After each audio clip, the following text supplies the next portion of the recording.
Howdy App Tutors, I'm going to talk to you about the ShowMe Interactive Whiteboard and Screen Capture app. It's a great app. It allows your kids to show their thinking in a very tangible way and provides you with really valuable formative assessment data. First thing you need to do is get the app in the App Store and then open it up. Once you open it, you have to create an account. You can do that in the app, or you can also do that at ShowMe.com on the web. All you need is an email address and a password, and you are in. Okay, so here's my account. You see that there are three main tabs at the top. You have the ShowMe's that you or your students have created in your account. So you can see I can scroll through and I have a number of ShowMe's my kids have made. You also have the Explore option, which is great, where other teachers and students around the globe have created ShowMe's to teach particular concepts, and they are organized by category. So if I hit English, for example, this is what comes up, and that's a resource for you. And also you have the Create app. Let's talk first about the Create app. This is how your kids make a ShowMe to explain their thinking in some way. And here's the interface. You've got a whiteboard, you have an eraser, you have the option of pulling in any content that is saved on your photo roll. So you can snap a photo of anything, store it in your photo roll, and then pull it from the photo roll onto the screen. So for example, let's say I want my kids to show me how they are doing close reading and identifying main ideas and supporting details. I could have them snap a photo of a passage and then pull it in like so. Okay, now and then I have a back button. I also have the choice of either clearing my drawings or clearing all. So I'm going to clear that drawing I just made. The red button is the record button. When your kids are ready to record audio, they hit that, and they can choose any number of colors for their annotations. Okay, so I'll clear that too. Nice thing is in the upper right hand corner you can see that you can hit this arrow and there are now multiple pages within ShowMe. And initially you had only one page, but now you have multiple.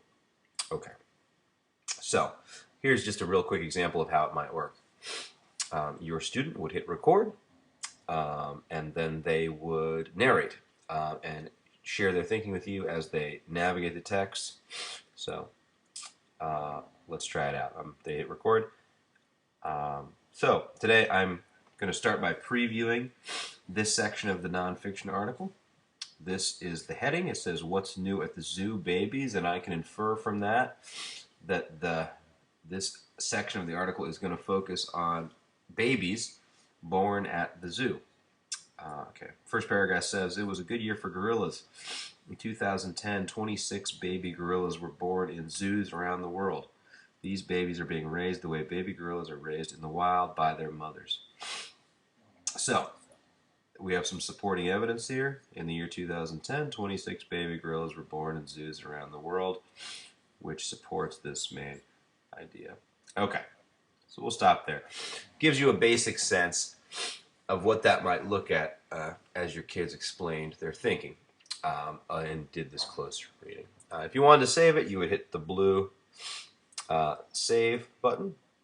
If you wanted to add another page, it's paused now, so you could go to a separate page.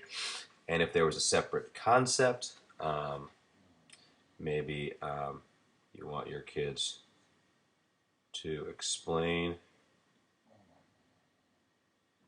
difference between a main idea and the supporting details, you could then hit unpause and have them narrate that. So, okay, once you're all done with your ShowMe, you would hit save ShowMe, and you would have the option of either saving it or deleting. Now I'm going to delete it because it was just a trial run. But let me show you some finished products so you can get a sense of what your kids might do with this tool.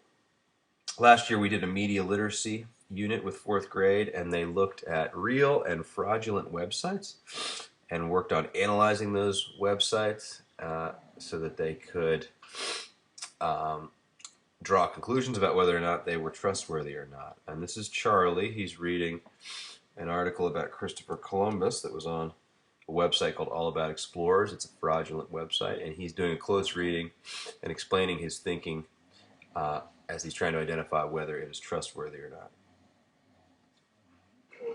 I read all about explorers Christopher Columbus, and I thought it's fake because of these reasons. Like one of them, it says that his books are still found in every library in the world, and I don't think they're found in every single library. And the second one said that the King and Queen of Spain called the toll-free number, and that's for telephones. And they weren't invented until a lot later. And then it said that the Indians enjoyed using the settlers' cell phones and desktop computers, and those weren't invented until a lot later also. Okay, so that gives you a sense of how Charlie is using this tool to share his thinking, and it also provides me with very valuable formative assessment data that I can then use to inform my instruction as we move forward. We also focused on nonfiction features,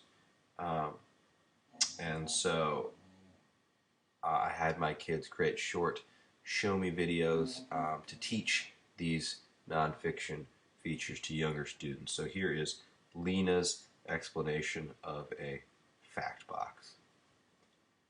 This is an example of a fact box. And what a fact box does is that it helps you get more information about a topic and helps me get more information about any topic. And right here I made a fact box about dolphins, and I said dolphins are very nice and helpful animals. And they are. Okay, there you have it. I stopped the smiley face a little too early. And finally, I borrowed this idea from a Jamestown teacher. She has her students create a a commemorative coin to honor a important American. And so my kids read some nonfiction books about inventors. They chose who they thought was the most important inventor. They designed a commemorative coin and explained why they felt that inventor deserved their award. So here's Martina's discussion of Scott Weaver. I chose Scott Weaver because he is a toothpick sculptor. He started building toothpick sculpture in 1968. He lived near San Francisco, California. Scott deserved to be on a coin because he is a toothpick sculptor, and when something is hard, he doesn't give up. For example, it took 100,000 toothpicks and 3,000 hours. He built a toothpick sculpture of San Francisco. It is called Rolling Through the Bay. On one side of my coin, I am going to put Rolling Through the Bay because it shows that he works hard. On the other side of my coin, I am going to put when he built his sculpture and a picture of him and his name. I am also going to put the word ambitious because he is a hard worker. Okay, now once you're done with the Show Me, you have the option of sharing it within the app in these ways: Facebook, Twitter. You can email it or open it in Safari. If you go to Show Me Online, the web version, and log in using the same login information, there, when you share, you will have the option of grabbing the embed code, and then you can take that embed code and embed these on your teacher blog or in a Google form or Google site.